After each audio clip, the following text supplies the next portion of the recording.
Today's podcast is brought to you by Audible. Get a free audiobook download and 30-day free trial at audibletrial.com/new music industry.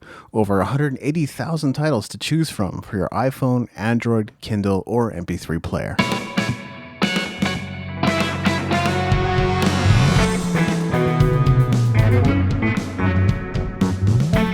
You're listening to the New Music Industry with David Andrew Weeb.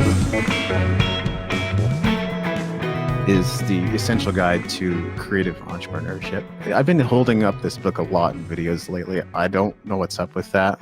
I do want to make you aware of the book, so it's good in that sense.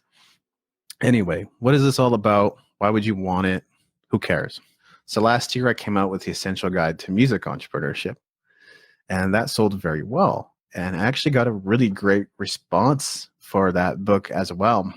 Which is something that surprised me, because here's kind of the secret behind that whole book. Most of the content was already written before I put it out. It was on the website. It was on musicentrepreneurhq.com. I had written this guide on what it meant to be a musicpreneur or music entrepreneur here in the digital age. And what I did was I took that content, I edited it, I updated it, I revised it, I added an introduction and a conclusion. I curated a few more blog posts, and voila, that was the essential guide to music entrepreneurship. And the feedback has been far better than I ever anticipated. So much so that I thought, well, this is what I would call a minimum viable product.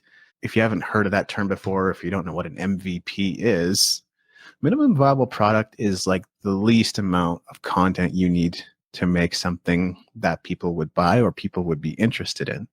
That's a good concept for you to know as a musician, to learn this whole thing about minimum viable product, because musicians, we tend to obsess over perfection, getting something just right, making sure the vocals are in tune, making sure the guitars sound right, making sure the drums are exactly as we want them to be in the studio. And that often ends up being relegated or delegated to a producer or an engineer. And sometimes musicians do it themselves too, right? I've certainly produced my own tracks. So we obsess about all these things, not realizing that maybe 80% is good enough to get a feel for what people think about it. 80% is maybe not enough to get on the radio, to get in front of an influencer, to get your music in front of a major label or anything like that. But it's enough to get a feel for what people think about it. And they might go, hey, this is great, I love this. Or they might go, this is all right. But the thing is, if you got it 80% of the way there and people didn't like it, then you didn't waste a ton of time and energy and money. You still wasted some of your resources. I wouldn't say it's a waste, because everything is a test and experiment anyway. As an entrepreneur, as a musician, as a creative, in some capacity, practically everything is an experiment. And I've experimented with a lot of things, and trust me, a lot of them didn't go well. But there's that extra 20% to take it to 100%, and that 20% probably would cost you more in time and resources and energy and everything to get your product perfect. And if nobody likes the product, what was the point in spending all that time and money and energy on that? No point, right? So that's the whole thing about a minimum viable product. And guess what? The Essential Guide to Music Entrepreneurship did well as a minimum viable product. That was enough.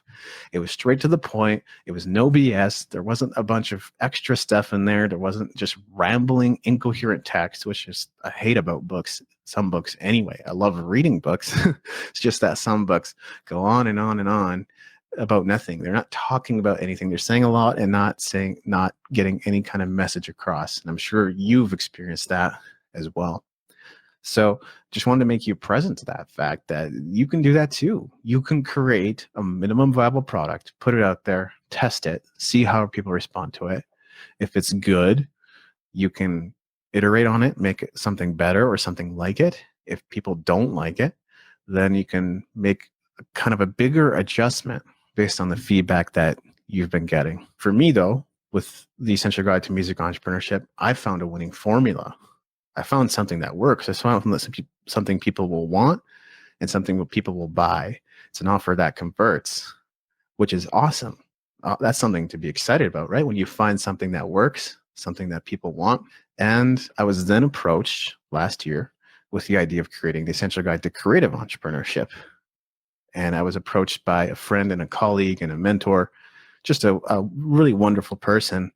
And he said to me, we're going to get this creative community started and would really love you to put together a book, maybe rearrange the content you already have in the Essential Guide to Music Entrepreneurship and make it into the Essential Guide to Creative Entrepreneurship.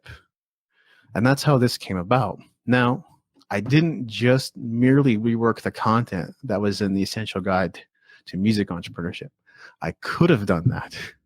I actually wrote everything from scratch. And the content that I wrote, again, is actually available on the blog. That's a little secret. Maybe you knew, maybe you didn't. You can find most of what's in this book on my blog as well as on Medium. And if you've been following along, then you know that I've been doing quite a few experiments over on Medium as well, which is another social network, just a place where you can take your blog posts and syndicate them, or you can even create fresh content for Medium, which is something I've done before too. So there's content that you won't find anywhere else. Some of the things that I've created on Medium. This book came together by really creating an outline. That was the first thing I did. I had a journal and I created the outline and I said, I want 12 sections and here are the 12 sections that I want to create. Once I was clear on that, I just turned every one of those sections into a blog post. That's how I broke it down once I had the outline. And then I began writing each of those sections while also publishing them. And of course, something you should know about my process is once everything goes into the book, I still read it over and over and over again. In fact, what happens is I will submit the manuscript when I feel like it's reached that point of being good enough, like 80, 90% of the way there. And I will get it up on KDP, which is Amazon's, self-publishing platform. And then I'll have them send me an author copy. Okay. So when the author copy shows up, I get to see what the book looks like. Does the artwork work? Is it fitting properly? Are the dimensions correct? And then I also look at the text on the inside and I go, is this readable? Is this the message that I'm trying to convey? Are there any awkward sentences? Am I missing a comma? Am I missing a period? I will just go through it and edit it and make sure it's up to snuff. And then I will resubmit the manuscript one last time to KDP once I'm happy with it. And then the book comes out. So that's my process. First I'll get an author copy sent over, look it over, make some last minute notes on the whole thing. And then I will submit it to KDP to have it published and out there. Okay, so I've said a lot about the self-publishing process. I actually haven't said a lot about the book yet. So the book itself is obviously there, not just to help creative entrepreneurs, but to help creatives in general, artists of all types, to be able to create something and do it more efficiently and do it more effectively, and then share their work with the world, and then, of course, ultimately sell it. And you might be wondering what making and selling your neon yellow tiger means, which is the subtitle of the book, right? I don't actually have an eloquent explanation for this yet. A number of people have asked me already what exactly that means, but it is about finding your niche. It's about going into a niche that isn't overcrowded, where there isn't a ton of competitors already, making something, a piece of art, sharing it with the world, and then becoming a dominator in that space. You can dominate that space if nobody else has created anything in it. And if you do a Google search, you'll see for yourself, you can search for neon yellow tigers and it will come up with a lot of results. But the so-called results, there's really none showing like there aren't too many legitimate neon yellow tigers out there. So if you wanted to dominate that neon yellow tiger space, you could do it. Now, I'm not suggesting that's what you do. I am suggesting that you find a niche that isn't overcrowded and then dominate it. A niche where there is a demand and then go into it and hit it with everything you've got. That's the concept behind the book. So there's a lot of ideas, there's a lot of tips, there's a lot of suggestions, there's a lot of advice, and there's a lot of examples in this book of people who are doing well in creative entrepreneurship. I wanted to make sure there were I was citing and mentioning examples of people who were doing well in that space. And so that's something you'll find in this book. And it really is a little bit of a buffet. You can kind of take it or leave it, because to be perfectly honest, there are some slightly conflicting or contradictory advice in the book. And really before I get asked an interview, although I'm sure I will at some point, before I get asked, the whole idea is you can think of it as a buffet. You can take what you want. Just because you can take everything doesn't mean you want to take everything. I myself, I don't eat seafood. So if I went to a buffet, and I do love Asian buffets, by the way, if I go to a buffet, I'm not necessarily going to eat the seafood, right? I'm probably not going to touch the seafood. If I'm feeling adventurous, I might try just a little something, but that's not what I'm going to go for. I'm probably going to go for like the spring rolls and the rice and the dumplings and maybe some soup or some noodles. That's more my speed. So that's where you would find me at the buffet, right? So same thing with this book. I think most of it, if not all of it, is applicable and helpful. But if there's things that you don't find helpful, just toss them, just throw them out and go like, okay, this point earlier makes more sense to me than this point that was mentioned later in the book. And that's how to take it. This is really exciting to me. And one of the reasons is because it's sort of started creating a bit of an ecosystem.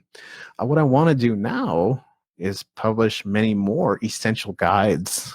And just to give you an idea, I haven't revealed this elsewhere, but I'm thinking about creating the essential guide to community building. That's a project that's sort of getting into the works. I was already going to be working on a book about growth hacking for musicians. I think I will turn that into the essential guide to growth hacking for musicians. And another title that I'm thinking about, Essential Guide to Crowdfunding, an essential guide to personal development for musicians. So this really opened up a whole new world. And at some point, I'll probably register a domain name and put all those books up there as well. It might be like essentialguidebooks.com, and then continually update and revise those books and add new content to them as we see fit and necessary for the whole project. And of course, based on the feedback you give us, that's a huge part of it. Thank you for listening. Music in this episode was brought to you by Brian Young. Wherever you're listening to this right now, please consider leaving a 5-star review and comment to help us get the word out about the podcast.